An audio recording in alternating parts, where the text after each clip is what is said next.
主力選股有三大核心原則：一、睇呢隻股票嘅質地得唔得；二、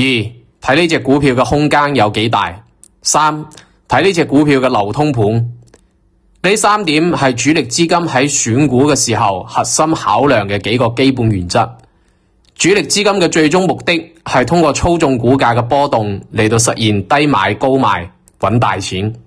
所以佢哋選股嘅標準都係圍繞住好唔好控盤同埋呢隻股票有冇巨大嘅盈利空間呢兩個核心嚟到制定嘅。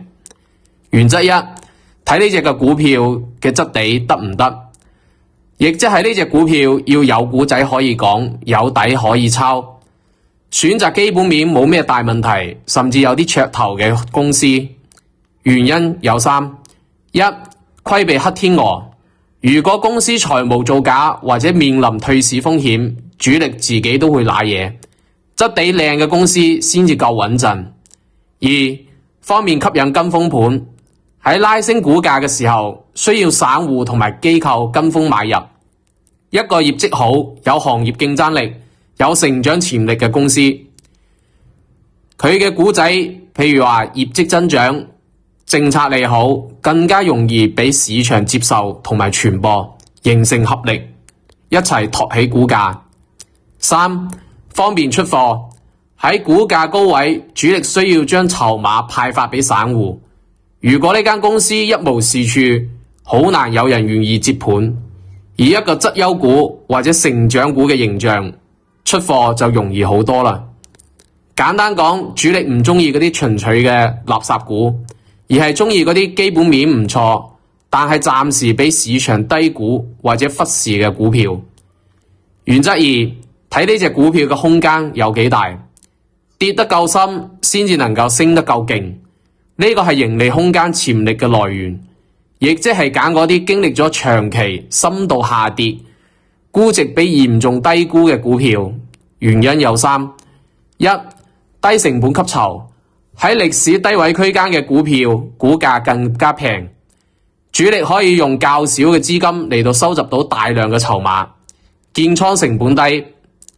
二、上方冇套路盤，股票經過長期嘅下跌，前期喺高位買入嘅散戶，大多數已經割肉離場啦。咁樣喺拉升嘅過程中呢，就唔會有大量嘅解套拋壓，拉升嘅阻力就會比較少。三、想象空間巨大，一隻股票從50蚊跌到5蚊，再升翻到15蚊，睇起身只係價值回歸。市場上面大部分嘅人都會覺得呢隻股票仲係好平，敢於追高，咁樣就俾咗主力創造巨大嘅獲利空間。簡單講，主力追求嘅係戴維斯雙擊，喺公司業績好轉嘅同時，市場估值從極低嘅水平收復到正常，甚至乎高水平，從而令到股價爆發式增長。原則三，睇呢隻股票嘅流通盤，揀大小適中嘅流通盤，方便控管。呢個係關於控盤難度最直接嘅技術考驗。流通盤同埋市值係核心，亦即係揀流通市值適中、股權結構相對集中嘅股票。原因亦都有三：一、控盤能力，個盤太大，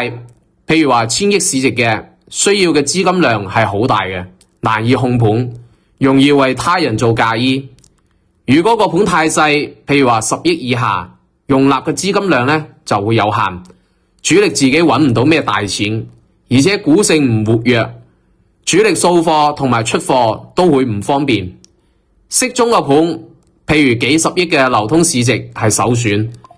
資金量需求可控，容易達到高度控盤，譬如話控盤到30到50% 嘅流通盤，從而完全掌握股價嘅走勢。二、股東結構，10大流通股東佔比超過50%，呢點好重要。如果呢啲大股東係長期持有嘅國資、產業資金或者基金，咁市場上面實際流通嘅籌碼呢就好少，主力更加容易收集到足夠嘅籌碼，並且實現控盤。呢個就係鎖倉後聽。三、股價高低，低價股譬如話5蚊以下嘅更受歡迎，因為同樣投入1個億，買低價股能夠掃到更多嘅貨，喺拉升嘅時候，亦都容易俾散戶一種呢隻股票好平，上升空間好大嘅心理感覺，跟風效應就會更強。綜合上述最終主力就係揾嗰啲基本面 OK、價格跌透、個盤又適中嘅潛力股，然後通過資金嘅優勢同埋信息優勢完成吸籌、洗盤、拉升、出貨一個完整嘅週期。